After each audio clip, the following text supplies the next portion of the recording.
got McTomminay to Newcastle. The big clear out under Eric Ten Hag is beginning and a big transfer window is set to commence. Remember, we read El Pais's article, which the Glazers have presented and Arnold have presented to the buyers, that they could spend up to £500 million. Now, let's be honest, I don't think that's going to happen, but I think they could potentially spend up to £300 million. They've got the Bank of America credit card if they raise a certain amount of money through sales, qualifying for the Champions League and FFP.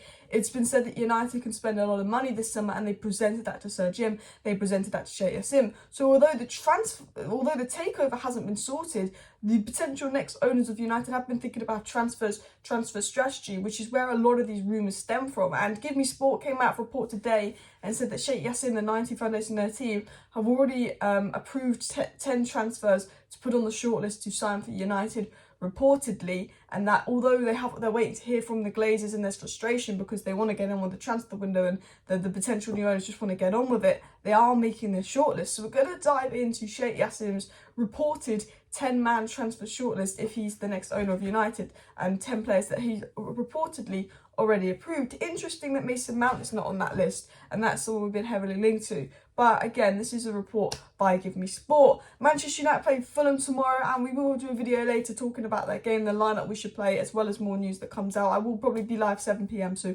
make sure you subscribe with the post notification bell on. Of course, smash the like button. Let's get into the news. Let's start with the outs, and then we'll start with the transfers, the takeovers, and the ins. So, what was said on McTomminay leaving from two very credible journalists? So, Craig Hope of the Daily Mail said, Eddie Howe is targeting Scott McTomminay to strengthen his midfield. The credible Laurie Whitwell from The Athletic said, Newcastle are expected to return for Scott McTomminay this summer.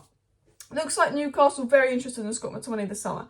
Now, Manchester United reportedly, and I can't remember who reported this, holding out for £40 million for Scott McTomminay. Scott McTomminay, take what you can. Look, he's an alright bench player, but he's played so many games at United. He's never proved to be good enough. He's not going to be starting for us. He's not good enough. Sell him. Stop asking for 40 mil. We're getting offered 25 million. Maybe we can get it up to 30 million because somehow we got 30 million pounds for Daniel James. Maybe we can push McTomminay up to 30 million. Boom. And, we get 30 million for Dean Henderson. Boom. And 30 million for Maguire. Boom. And that's 90 million. Then we sell someone else and we get to 100 million in sales. Boom, boom, boom. But let's be honest, McTomminay, 30 million, we take that. We're probably going to get money for Dino, we're probably going to get money from Maguire, probably going to get money from McTomminay. We're raising a lot of money through sales. Reportedly, Manchester United would potentially list someone like Wan-Bissaka or Lindelof for sale if it means that they can spend more money. Potentially replace them, looking at Frimpong, looking at Jurien Timber. I'm not sure if we'll sell those players, but I think McTomminay, Dean Henderson and Maguire, then players up for sale. Obviously, Brandon Williams, Eric Bailly, Alex Tellers are of course up for sale as well. Phil Jones and Axel Tuanzebe are leaving. Man United need to sign some English players because you look at the outs and there's a significant English core, which, people were saying, is this why we're going for Mason Mount? And potentially that could be, if I was going to sign an English player right now, it would be Declan Rice. Maybe if I was United, I'd look more at Eze than Mason Mount. I'd look at Eze and Elise from Palace more than Mason Mount. I think that they're potential better England talents, but or even someone like James Maddison if we need to get some English players in. But look, I don't think Mason Mount's a bad player. Ten Hag wants to play a 4-3-3 with 2 8s. Mason Mount's a more energetic version of Eriksen, but I don't think he solves the defensive problems. I don't think he solves the ball retention problems. But obviously we know United looking at big sale. Martial could be going, Donny could be going. There's potential that Sancho could be going, but Ten Hag speaking very positive of Sancho, saying he's gradually and slowly improving. And there's potential De Gea could be going because United so obviously want a goalkeeper, but United, I think, are at the point where they know they need a striker and midfielder first. Although it's very obvious United want a goalkeeper, I think they're in that process of potentially assessing if they should get one or not. So I want to get into the article on Modern Football by Give Me Sport that said this. Man United transfer news. The 10 targets Sheikh Jassim has already approved. It was said, Sheikh Jassim has already approved Manchester United's 10-man transfer list ahead of the possible takeover. The Qatari billionaire is in the running to become the new owner of the club, with the takeover process dragging on. Delay is far from ideal in terms of Man United's transfer plan, with the window opening in 2 weeks. So they do an introduction saying, Qatar in for United, they have a 10-man shortlist. They're annoyed about the delay because the thing opens in 10 weeks. Now, as El País reported that there could be significant spending, the owners have been told to prepare for the transfer window because they will be allowed significant spending, etc., for when the deal is done. Now, Give Me Sport said that they had a 10-man shortlist, Qatar. So let's get into who those 10 players are. It was said the club have a 10-man transfer shortlist that has already been given the green light by Sheikh Jassim. It includes 3 striker targets, 3 central midfield targets, 2 left wing targets and 2 centre-back targets. Let's take a look at who the 10 targets are. Well, interesting, 2 left wing targets. And they don't have Mason Mount as a target, who I know is a target. So I will say, take the credibility of this with a pinch of salt.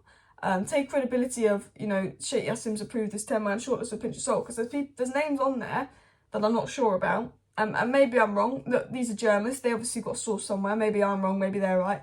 And there's names on there that I expect to be there, like Mason Mount. The Mason Mount links are very credible. And whether you like it or not, I think it could happen. But the strikers were Harry Kane, Victor Osimhen and Dusan Vlahovic were United's 3 striker options. Now, Harry Kane is the number 1 choice. He's 10 Hag stream, but will Daniel Levy sell him? That is the question. Victor Osimhen, 130 million. Manchester United don't want to spend quite that much money.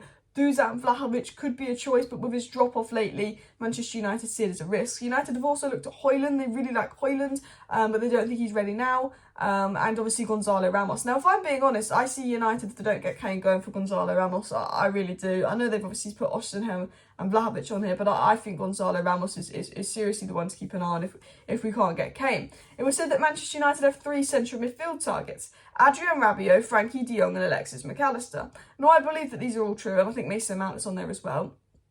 Alexis McAllister will go to Liverpool.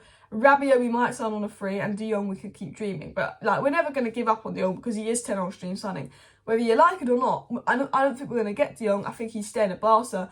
But de Jong elevates United and takes Man United to that next level. A de Jong Casemiro midfield 3 is unbelievable. Now, the interesting thing about this report was it was said that United want wingers. Now, I don't know if we want wingers. We have been linked to Neymar. I think wingers is one of those where maybe if we sell a winger, maybe if we got money left, we go for a winger. But we've got Amad Diallo coming back as well. I think you've got Garnacho, Rashford, Sancho, Anthony.